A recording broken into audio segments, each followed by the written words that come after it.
Fair warning, folks, because I'm gonna get riled up about this one.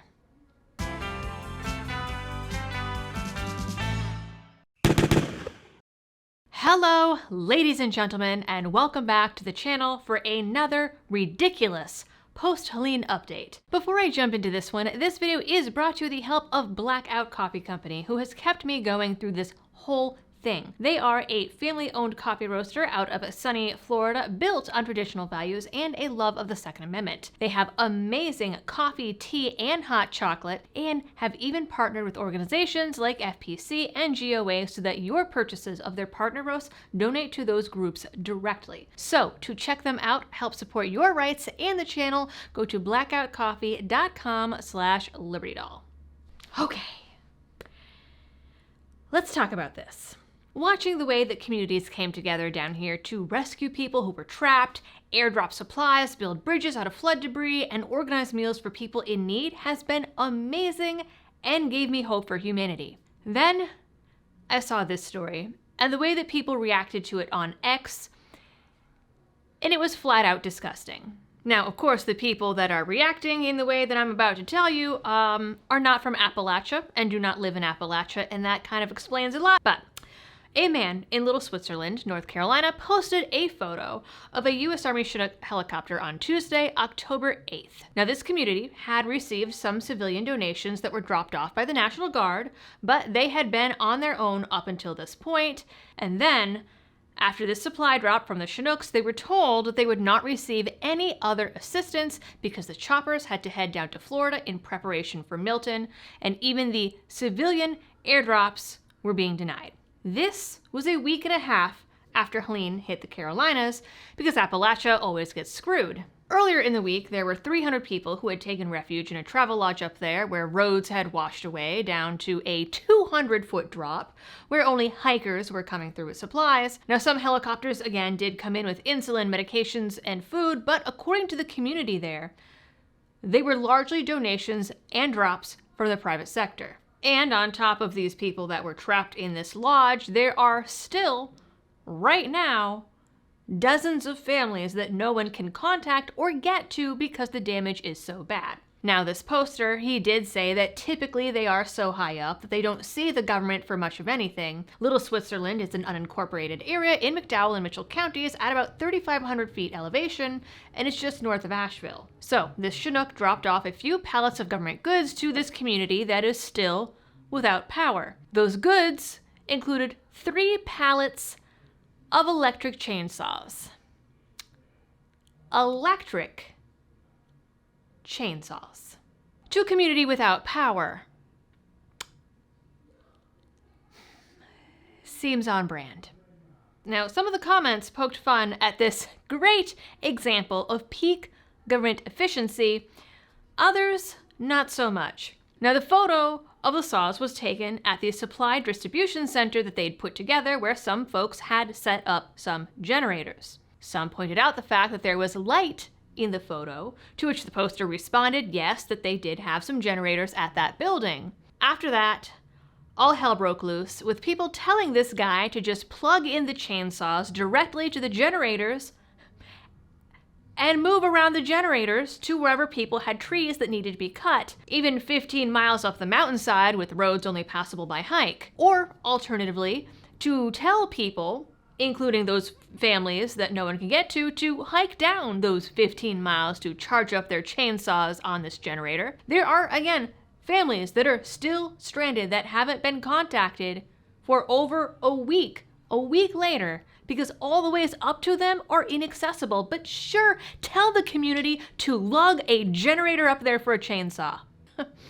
They made comments saying that the electric saws would have less emissions and were therefore better and would be more fuel efficient, and claimed that the people in this mountain community of rugged individualists were too stupid to mix oil with their gas for gas-powered saws. The man said that they did actually have plenty of gas available from siphoning for cars, or were using their generators to power electric pumps and empty out gas reserves, and that some of the private sector donations they'd received were in fact cans of mixed chainsaw fuel which are much easier to carry around up those 15 miles and last a lot longer than a battery charge. Though at least he says that some of the saws came with a full charge, so that was nice, at least. Now, admittedly, I have never used a chainsaw.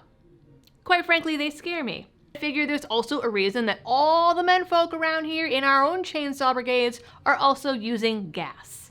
I have been told that these little electric chainsaws aren't good for these giant trees that have fallen everywhere. Others told him that he was receiving free tools and to stop complaining. They pointed to the lamp that he'd turned on via generator to take the photo of the pallet and said, clearly, you have power, so you shouldn't have any issue plugging these into the wall. Among those was this guy, Ryan Macbeth, who I have never heard of, but thank you to some of you folks in the comments. I've had folks posting on my videos lately telling me that I am spreading propaganda about a region that I live in, even when my videos include the screenshots of actual local news outlets reporting actual local news to the contrary, and they said it's because he said it's propaganda. So anyways, Mr. Macbeth, who to my knowledge, he does not live in Western, North or South Carolina, as far as I know. Correct me if I'm wrong. He's not down here helping, as far as I know. Correct me if I'm wrong. I saw some post that he was off doing, I don't know, some speaking event somewhere. Mr. Macbeth was one of these comments saying that the post is propaganda and did a whole little video on his Twitter about it being propaganda because if there's a light on from a generator, people can't say that they don't have power, and then he even compared it to Russian disinformation tactics. Now, I'm sorry to folks who follow him, but this kind of thing is completely tone deaf. Just because the area that they are distributing these from has a generator doesn't mean that the area and community at large have power. Even here, look at, I am under lights right now. There are still people in my community that do not have power nearly 2 weeks after this storm. Now again, just because this distribution center that the community set up has a generator, does not mean that the community at large has access to that generator. Are electric saws better than nothing? Sure, absolutely, I will give you that. But for the limited amount of time the batteries hold a charge, which I am told is not very long, are they going to be a big help in this situation?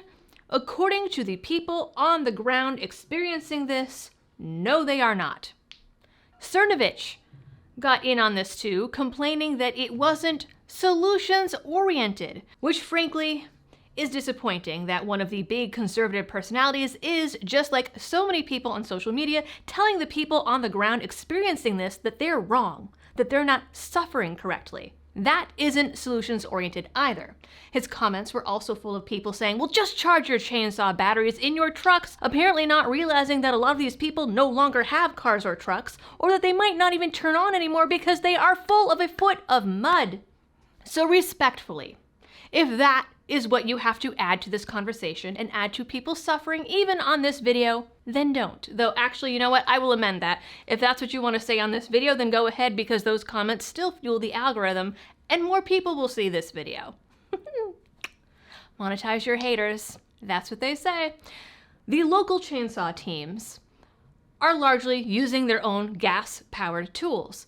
And somehow, after all this, the city folks still think that everyone down here is a dumb, good-for-nothing hillbilly redneck. We are right back to the city people, and apparently this Macbeth guy and Cernovich, telling the rural people that the city folks are smarter and know better. So I guess it's just back to business as usual. Now, in the end, this guy said that they were able to burn the wooden pallet for some warmth, so I guess that's something. Now, as far as people claiming that it's misinformation that government help has been slow or bungled in some of these areas, we have another situation of people not experiencing the situation thinking they know better than the people in it. The Black Mountain Police Chief, for example, himself said that they were without federal help for the first 5 days, but they were able to rescue 450 people on their own.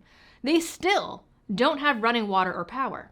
Glenn Beck and Rep. Corey Mills went to Asheville and spoke to the FEMA crew on video, where they were told by FEMA that FEMA did not arrive until a week after the storm.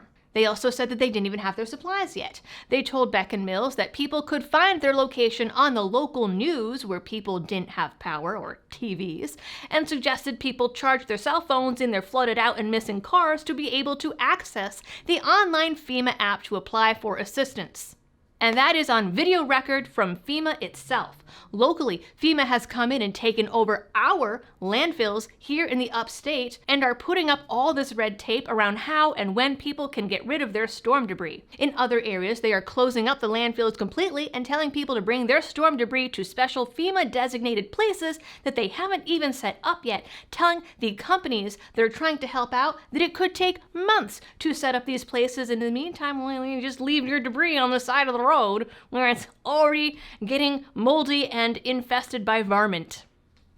Excellent. The owner of North Carolina Outdoor Adventures, who has been organizing some of the rescue efforts in Red Hill, another unincorporated community in Mitchell County, about 27 miles northwest of North Switzerland, says that mud had risen so high that it had blocked off tunnels and bridges, and they were left to dig themselves out for 4 days before the feds showed up. They organized their own search and rescues, cared for a local elderly couple with dementia themselves, and did not receive the messages from the government to evacuate to higher ground until October 4th, a full week after the storm, because by the time the government sent out the messages, no one had cell service.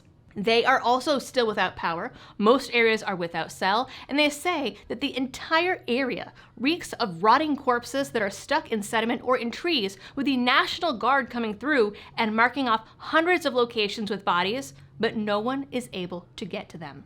And that is from someone who is working with the official search and rescue teams and has organizing in that area. In some areas, the water mains themselves got swept away in the floodwaters and mudslides, so people don't even have the infrastructure anymore for running water. Hospitals are struggling to care for patients because they don't have a way to clean their instruments, and Mission Hospital in Asheville has taken to trying to dig its own wells to try and find water to care for patients. And allegedly, this is from a local news source, they are now going to also be serving as the morgue for the area, and according to that local news source, is already holding several hundred unidentified bodies, many of them babies and children. There is a man who was featured on local news who lost 11 members of his family in one mudslide. There's another family whose 2 children, 7 and 9, have been identified, along with the mother, and the father is still missing. There are still hundreds of people missing in these areas. And the search and rescue team said that they are no longer doing search and rescue, they are doing search and recovery. Which means they are looking at it as there being no more people to rescue. But by all means, please tell these people that they're wrong for being frustrated over electric chainsaws and being told to charge them in their cars. The government is at least in Asheville and has a pretty public presence there, deploying police and National Guard from out of state to try and deter looting. Maybe some of those folks could also use some electric chainsaws. Alright folks, that is it for this video. I knew I was going to get riled up for that, but I didn't realize it was going to be that riled up. But you know what, it is pretty frustrating. And I'm not even the one experiencing some of this, because we were very lucky and fortunate in our immediate area. But it's very frustrating to see people on the internet from across the country saying that the people here that are suffering are doing it wrong, basically. It's very tone deaf. And I think that it says a lot about the people who are saying those things. As I said in my last video on this topic, we hear you and we see you. So that is it for this video. Please like, share, and subscribe if you are new here.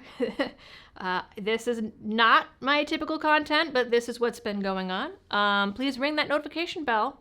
Drop a comment down below, even if it is hateful. You fuel the algorithm, though I'm sure that if you're hating this video, you have not watched it to this point at all. They never do. And as always, thanks for tuning in.